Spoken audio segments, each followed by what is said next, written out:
I've spent a lot of time in Dubrovnik. It's one of my favorite cities in the entire world, so much so that I actually got married there a couple of years ago. But there are a couple things that I wish I had known before going, so I'm gonna share those with you today. I'm gonna tell you about the different areas of town to stay in depending on what you're looking for. I'm gonna talk about a couple of common tourist traps and how to actually avoid them. I'm gonna talk about how to actually get around town and what makes most sense there.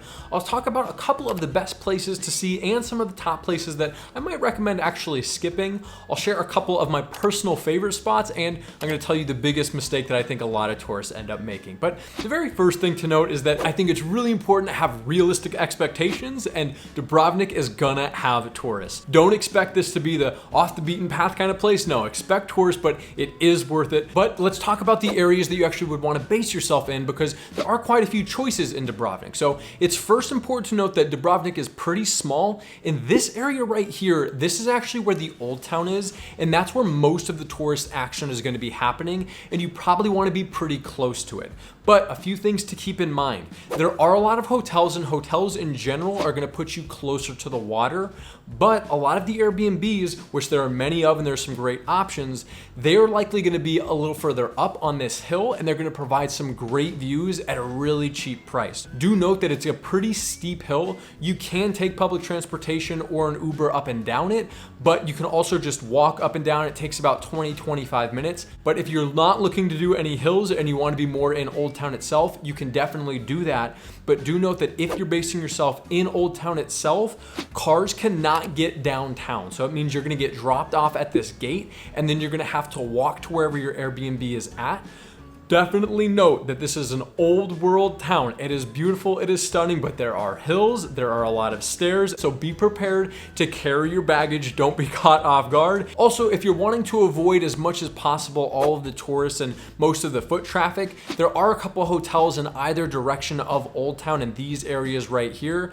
These are going to be a little bit pricier. They're going to be more resort style, but they're going to provide some great options. We actually chose one of these as our wedding hotel, and it was great for most of our guests. So keep that in mind. Now, in terms of getting around the city, if you're in Old Town itself, you're really gonna have one option, and that is gonna be walking, but it is a great little town to wander through. Lots of cute little alleys and just beautiful scenery. So you're really gonna enjoy that. Definitely walking is the preference there. Outside of Old Town itself, I still think it's very, very walkable, but if you are gonna wanna go up the hill, it might be easiest to take some form of public transportation or an Uber. But also keep in mind that Bolt is something that is kind of like the European version of Uber. It's typically about 20% cheaper. The last time I was in Dubrovnik, Bolt was not operating there yet, but I know they're moving into Croatia. Check for that if you're looking to save some cash. But another really important thing to know around that Uber or Bolt is there's a lot of traffic around Old Town, and that's because there are really two main gates, and there's just one main road that gets really backed up, especially around the busy times. I've always found that if you can just walk about 5 minutes outside of that Old Town area, if you can walk to one of these little areas,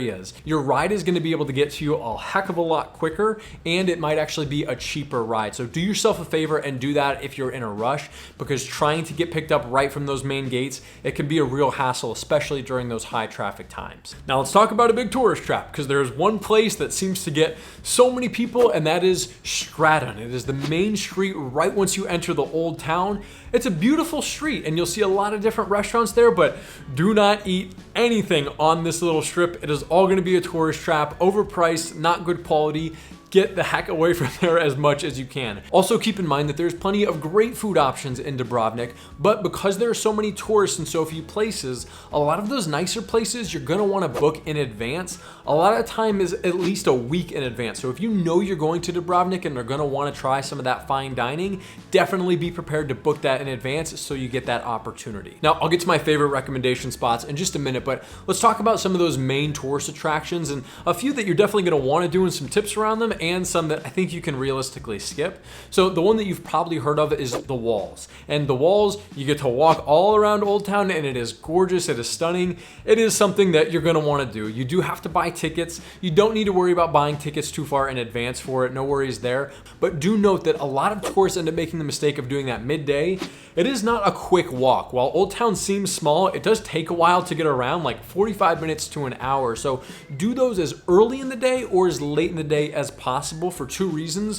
One, I think it's most beautiful that time of day, but two, it's not gonna be as hot and you're gonna be able to avoid most of the tourists. And also recognize that your tickets for the walls, it doesn't just grant you access to the walls, there's also the main fort that is right across the street. I see a lot of tourists make the mistake of just skipping that fort altogether, but I really do think that would be a mistake. You've already paid for it, so why not? Another top attraction that I think is well worth it is taking a ferry over to Lockram Island. A lot of tourists end up skipping it because they think that they don't have time, but the ferry ride is pretty quick. It's also a great way to end up getting out on the water without having to pay for an overpriced boat trip. There's some great beaches there, some wonderful gardens, spots to eat, a lot of wild peacocks, just a beautiful place to explore and really hang out. So if you're looking to avoid all those tourists and just have a beach day, Lockram Island is probably where I'm looking to head, so make sure you don't miss out on that. But let's talk about two tourist attractions that I think you can realistically skip. So the first one is a mistake that I see a lot of tourists make. They all come and they say, man, I'm a big Game of Thrones fan, because if you didn't already know, Game of Thrones King's Landing is actually real life Dubrovnik, and there are a lot of paid tours where you can go and see the filming locations. The tours are all like an hour or two long, and I just don't think that's the best way of spending your time in Dubrovnik. Instead, you can just use this free resource that shows all of the filming locations. You can find them for yourself, spend much less time at them, still get to see what you want, and not have to pay any money. So thanks to this website for putting it all together, because I certainly did not.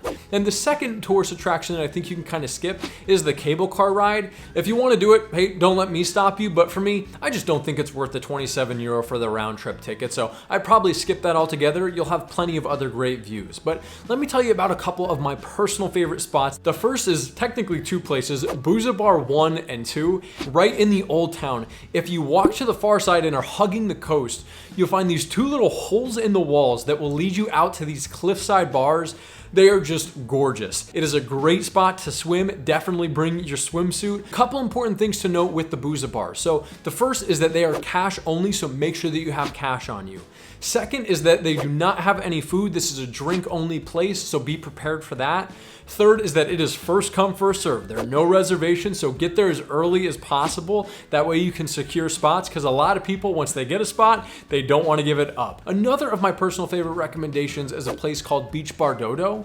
I like it for a couple reasons. The first being that it does actually have a little bit of food. The second reason is it doesn't get as many tourists as the Buza Bars do. It still has gorgeous views overlooking a beach, which is my next recommendation, which is Beach Schulich. It is this little beach that, again, a lot of locals will go to. It will fill up in the summers, but a lot of the times you're not going to have a ton of people there. It is small. It is, again, a rocky beach, so be prepared for that, but it's a really neat place to check out. But I want to tell you about the biggest mistake that I think a lot of tourists make, and by far the biggest one is thinking that Croatia is just the Dalmatian coast and that you want to stay up on the water, and that couldn't be further from the truth. There are so many incredible places to see inland that I definitely think are worth your time in checking out. So you can learn more about them right here. I hope this all was helpful, and we'll catch you guys next time.